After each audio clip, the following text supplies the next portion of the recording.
Hello YouTube, MichelinMan8592 here. Amongst all the other elevator videos I finally decided to get around to doing, because I've been doing nothing all summer. I was supposed to be working at a place that has a pool as a pool attendant. That didn't work out so well, so my summer was kind of whacked out of balance. But anyways, here's an update on both my 2000 Buick LeSabre and the Ford Windstar. We'll start with my car. And off the bat, you can see I am the master of paint fail. Epic failure of paint. I tried taping off the areas that were supposed to not get the black paint to try and match the trim to where it should be. That didn't work out so well, did it? And since new, I've done a lot of things to my car, include bumping into everybody.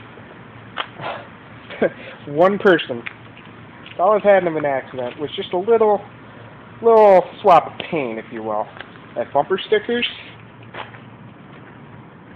Bad boy thing has since faded away. My little dogs are still there. My little chameleon and scorpion are still there.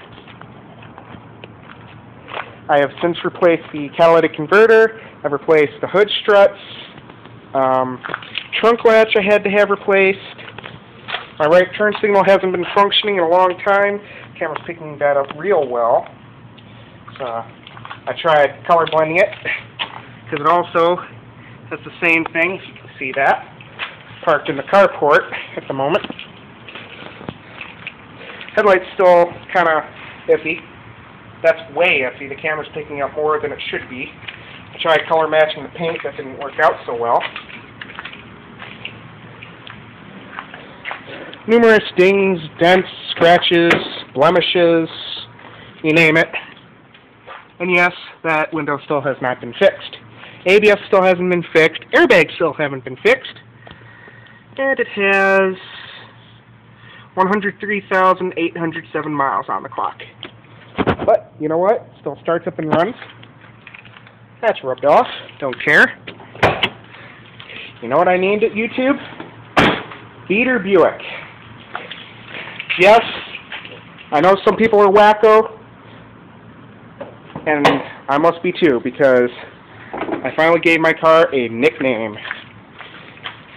Okay, must be a GM thing. Got to turn on the headlights in order to get your... That's not going to work. Well, gosh darn it. Oh well. Cut the lights off so that way I don't drain my battery. Still the original motor. Still runs like a champ. As much as I beat this thing up to Kingdom Come. Coolant's good. I know it doesn't consume that much oil. Every once in a while it'll come on and say it's half a quart low. Excuse me. By come on, I mean it'll indicate on the trip computer that it's low on oil. So I go to add that. This tire used to be on my left rear. This is such a troublesome tire. I don't know if it's a leaking rim or if it's a bad tire. I know it's not the tire. I know it's not the rim, but it has a slow leak. I filled it up today from 27 to 36 psi, and it's just something I can deal with. Hey, it's a beater. Still works. Air conditioning doesn't. I don't know what to call these, you know, hood supports, call it what you will. These are both replaced. That's rusty. Those were both replaced by going over to Pep Boys to get all that stuff fixed. Now, an update on the van. There was another magnet there. That's gone. That has since faded away. Same with the bumper guard. More paint has been falling off over the years. When we first got it, the rear park assist has never worked. So, and yes, at the mileage that it is, which I'll point out in a moment, still has the original exhaust. Yes, I'm a 2012 graduate at my local high school. I nicknamed it the pin cushion, the reliable pin cushion. We never really had much of any problems. This thing's really never complained. Unlike Beater Buick over here. front end's still in relatively good shape. Just has minor blemishes and scratches, dings, dents, you name it. It's probably got some of that too. Rocker panels have since started to wither away, so I pretty much kicked most of those out. The only real problem that I really have ever noticed is at one point it was,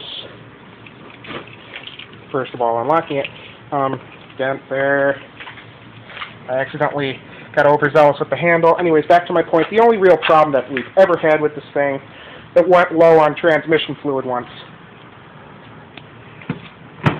And this is my mom's car, so don't blame me. Interior's a little dirty. Could use a good vacuuming on both my mother's and my part. Seats are stained because one time I tried fitting 3 bicycles in here.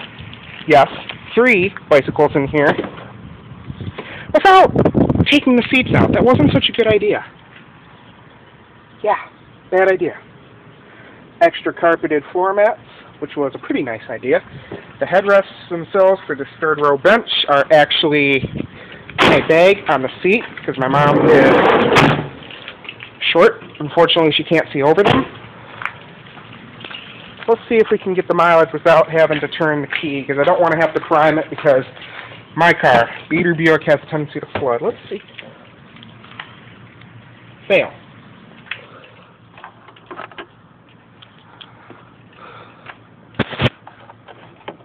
Boo-hoo. Excuse my lousy camera work while I get the key.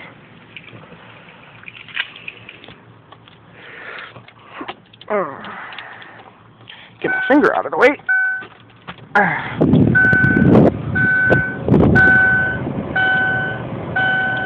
And yes, after all this time, turn that off. Air conditioning. Not running. 178,269 miles, and it still keeps running. Ford versus Chevy, blah blah blah. Ford versus Chevy argument. Both of them have their share of problems. But you know what? I'm not complaining. We're not rich, but we're not poor. Excuse the bad hammer work while I put up the prop rod. The Ford thing. The 3.8 still runs. It's on the original battery from when we got it. It's a little dirty. Could use a little baking soda. Dates from February of 2009. Still the original battery from when we got it. Still works. Doesn't really consume any fluids, including oil. They'll be needing an oil change down the road. Air conditioner works flawlessly on this thing. And I mean flawlessly. From when we got it to now, see if that camera works. Works like a charm. On the freeway, the thing is, I don't know. Gets a bit iffy at about 70 miles an hour with this thing. I pushed it up to 80 once. That was a scary experience. It's a little on the old side to be doing that. One of these blades, I have no idea why, but one of these wiper blades, either that one or that one, going at 70 miles an hour, which is the speed limit on the freeways here in the state of Michigan, these things start to buzz. I have no idea why. I don't know if it's this ungodly long, ridiculously ungodly long wiper arms, or not. Or probably just the blades. Because I think it just catches air on these and just makes it buzz. But other than that, YouTube, that's about all I can say about both vehicles. Oh, brakes. The rear brakes on this thing could really use an overhaul. They need parts, bad. So stopping on this thing is quite an affair in itself. Got to plan in advance, but if panic stops need to occur, then it will come to a stop. I wouldn't, essentially push it myself, but hey, it gets my mom and me to and from. Well, YouTube, thanks for bearing with me for about 10 minutes here. I didn't mean to keep you for that long. But, hope you enjoyed the video. Please rate, comment, and subscribe. Thanks for watching.